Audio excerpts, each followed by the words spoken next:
మన రాష్ట్రంలో ఉండేటువంటి ప్రతిష్టాత్మకమైనటువంటి సంతలలో ఒకటి. ఇది చాలా ప్రాముఖ్యత కలిగినటువంటిదే కాక అనేక మందికి ఉపాధులను ఇచ్చేటువంటిది. దీని విశిష్టతను ప్రత్యేకతను దృష్టిలో పెట్టుకొని దూరదృష్టితో ఆ సంత ఎక్కడైతే సాగుతుందో అక్కడ శాశ్వత నిర్మాణాలు చేపట్టాలి, ప్రజలకు వ్యాపారస్తులకు అందరికీ సౌకర్యంగా ఉండాలని మా ప్రభుత్వంలోనే నిధులను కూడా సుమారు 3 కోట్ల రూపాయల నిధులను మంజూరు చేయించినాం ఆనాడు కేటీఆర్ ద్వారా, మున్సిపల్ శాఖ మంత్రి ద్వారా. అదేవిధంగా అంతకు మునుపు సుమారు 3 దశాబ్దాలకు పైగా అంటే 30 సంవత్సరాలకు పైగానే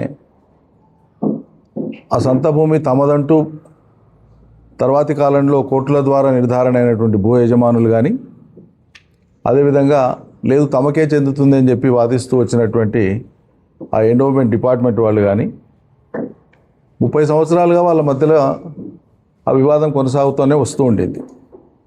గతంలో కూడా ఈ విషయం నేను సుదాహరణంగా వివరించిన. అయితే స్వార్థపరులు, దొంగలు పని కట్టుకొని అబద్ధాలు చేసి దుష్ప్రచారం చేసి లబ్ధి పొందామనుకునేటువంటి వాళ్ళు తాము తాత్కాలికంగా విజయం పొంది ఇది శాశ్వత విజయం అనుకుంటున్నారు. కానీ దొంగతనం ఎప్పటికైనా బయటపడుతుంది. మనిషి చేసే లేదా కొందరు వ్యక్తులు చేసేటువంటి లంగతనం కానీ దొంగతనం కానీ ఆగదు. అది ఒకసారి అబద్ధం చెప్పొచ్చు, అందరినీ మోసపుచ్చవచ్చు, కానీ అన్నిసార్లు అబద్ధాలు చెప్పి అందరినీ మోసపుచ్చడం సాధ్యం కాదు. అది ఒకసారికే తేలిపోతుంది. అందుకే ఆనాడు 35 ఏళ్ల క్రితమే నేనే న్యాయవాదిగా ఓఆర్సీ కోసం అప్పట్లో గద్వాల్లో సబ్ కలెక్టర్ ఆఫీస్ ఉన్నప్పుడు, వనపర్తిలో అప్పటికి ఆర్డీఓ ఆఫీసే కాలే, న్యాయవాదిగా ఆనాడు ఓఆర్సీ కోసం నేనే వేసిన. తదనంతర కాలంలో కొన్నేళ్ల తర్వాత నేను తెలంగాణ ఉద్యమంలో యాక్టివ్ అయిపోయిన తర్వాత ఆ మ్యాటర్ సహజంగానే వేరే న్యాయవాదులు టేకప్ చేయడం జరిగింది. దానికి సంబంధించినటువంటి విషయాలు పలుమార్లు చర్చకు వచ్చినప్పుడు కూడా స్పష్టంగా చెప్పడం జరిగింది.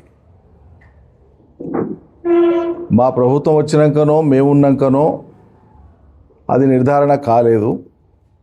2003లో మొదటిసారి సివిల్ కోర్టు, వనపర్తి సివిల్ కోర్టే అదే భూమిలో ఉండేటువంటి కొంత భాగం జూరాల కాలువ కోసం ప్రభుత్వం సేకరించినప్పుడు ఆ భూసేకరణ పరిహారం ఎవరికి ఇవ్వాలనేటువంటి వివాదం వచ్చినప్పుడు సహజంగానే సివిల్ కోర్టు తీర్పిస్తుంది. అది ఎండోమెంట్ డిపార్ట్మెంట్కా లేకుంటే ఆ భూమి తమదే అని కోరుతున్నటువంటి ఆ నంబిళ్ళ కానీ. వనపర్తి సివిల్ కోర్టు 2003లోనే తీర్పిచ్చింది. అప్పుడు నేను వకీల్ని కాదు, అంటే ఆ కేసులో కానీ వృత్తిపరంగా కూడా నేను అప్పటికే బిజీ అయిపోయాను. తెలంగాణ ఉద్యమంలో 2001కే తీర్పు వచ్చింది. 2003లో కోర్టు తీర్పిచ్చేసింది, ఇది నంబిళ్ళదే. జూరాల భూమి సేకరణ అయితే జరిగిందో ఆ సర్వే నంబర్లో ఆ అంతభాగానికి పరిహారం వాళ్ళకే చెల్లించాలి. తీర్పైంది, పరిహారం కూడా వాళ్ళకి చెల్లించినారు, అయిపోయింది, వాళ్ళు ఓనర్స్ అయిపోయినారు. దాని మీద మళ్ళీ ఎండోమెంట్ వాళ్ళు మళ్ళీ అప్పీల్కి పోయినారు, లేదు లేదు మాకే చెందుతుంది అని. అది మళ్ళీ 3-4 ఏళ్ళు నడిచింది. 2007లో మళ్ళీ లేదు వాళ్ళది యజమానులేదే అని చెప్పి మళ్ళీ తీర్పిచ్చినారు, ఎండోమెంట్కి సంబంధం లేదు. మళ్ళీ వాళ్ళు మళ్ళీ అప్పీల్కి పోయినారు. అది నడుస్తూనే ఉంది, ఏళ్ల తరబడి నడుస్తూనే ఉంది. 2003లో కానీ 2007లో కానీ కోర్టుల తీర్పులు కానీ జాయింట్ కలెక్టర్ తీర్పులు కానీ ఇవన్నీ వచ్చినప్పుడు కాంగ్రెస్ ప్రభుత్వమే ఉన్నది. చిన్నారెడ్డి గారే అప్పుడు ఎమ్మెల్యే. ఆయన ఒకసారి కాదు 4 సార్లు గెలిచిండు ఎమ్మెల్యేగా. అనుభవం లేని ఆయన కాదు, లేకుంటే చదువు రాని ఆయన కాదు, పెద్ద చదువులు చదువుకున్న ఆయన్నే. మరి నిజంగానే అది ప్రజలకు చెందాలి అనుకున్నప్పుడు ఆనాడు ఆ రకంగా వచ్చినటువంటి తీర్పుల మీద వాళ్ళు ఏం స్పందించినారు, ఏం చేసినారు, ఏం చర్యలు తీసుకున్నారు? ఏమి లేదు. ఆ తర్వాత మళ్ళీ అదే తీర్పుల కొనసాగింపు, లీగల్గా వాళ్ళ ఫైటింగ్ అనేటువంటిది కొనసాగుతూ 2022 అప్పటికి తెలంగాణ ఉద్యమం, తర్వాత తెలంగాణ రావడము, తెలంగాణ ప్రభుత్వం ఏర్పడడం, ఇవన్నీ జరిగిపోయినాయి. అది ఎవరు వ్యక్తుల ప్రమేయం లేదు, వ్యక్తులకు సంబంధము లేదు. 2022లో 23లో మళ్ళీ యజమానులదేని వాళ్ళకి తీర్పు వచ్చింది. మరి ఇది పోయినంతకాలం ఇదో సమస్యగా ఉంది. దీనికి ఒక శాశ్వత పరిష్కారం ఉండాలి. ఎట్టి పరిస్థితులలో సంత అక్కడే కొనసాగాలి. యజమాని ఎండోమెంటా లేకుంటే ఓనర్లా అనేటువంటి తేలడానికి ఇంకెన్నేళ్ళు పడుతుందో తెలియదు. ఇది ఇంతటితో ఆగిపోతుందా, రేపు ఉంటుందో మనకు తెలియదు. ప్రజలకు సౌకర్యంగా ఉండాలనేటువంటి ఉద్దేశంతోన ఆ యజమానులు ఆనాడు అప్పటికే ప్రారంభ దశలో నా క్లయింట్స్ కాబట్టి ఆ గౌరవభావంతో వాళ్ళు నేను పిలిపిస్తే వచ్చినారు. వాళ్ళతో చర్చిస్తే, సార్ ఇప్పుడు ఎంత సంత సాగుతుందో అంతా వాళ్ళు కోరిన మేరకు మేము ఇచ్చేస్తాం, హద్దులు పెట్టి సర్వే చేయండి అంటే సర్వే చేసినారు. 12.5 ఎకరాలు 13 ఎంతనో వచ్చిందన్నారు. లేదు ఇంకో 2 ఎకరాలు అదనంగా కావాలి, మొత్తం 16 కావాలన్నారు. సరే అన్నారు. వాళ్ళు దాన్ని కూడా ఒప్పుకున్నారు. వాళ్ళు చెప్పింది ఒకటే ఒక రిక్వెస్ట్, ఇది చాలా విలువైంది కదా, మేము దాదాపు 35 ఏళ్ల నుంచి కొట్లాడుతున్నాము, మా హక్కు మాకు దఖలు కావడానికి ఇన్నేళ్ళు పట్టింది, దీని బదులు మాకు ఏంటైనా వ్యవసాయ భూమి ఇవ్వండి సార్, ఇది చాలా విలువైందే, అంత విలువ కూడా మేము కోరతలేం, మొత్తం 30 ఎకరాలు చిల్లర ఉంది, సంతకు 16 ఎకరాలు ఎంతో పోతుంది, మిగతాది మాకుంటుంది, ఈ 16 ఎకరాల మామిజా దాని బదులుగా ఇదే జిల్లాలో వనపర్తి జిల్లాలో ఎక్కడైనా వ్యవసాయ భూమి ఇవ్వండి అన్నారు. చాలా మంచి ప్రతిపాదన కదా అది. వాళ్ళు అంత విలువైంది కోల్పోయి వాళ్ళు తక్కువకి ఇస్తామంటున్నారు. పైగా హైకోర్టు దాకా పోయింది, హైకోర్టే చెప్పేసింది ఇది యజమానులు వీలే అని. హైకోర్టు చెప్పినాక కూడా ఆ రోజు కావాలని ఉద్దేశపూర్వకంగా మనం గిఫ్ట్ డీడ్ కూడా చేయించినాం, మీ అందరికీ తెలుసు అది.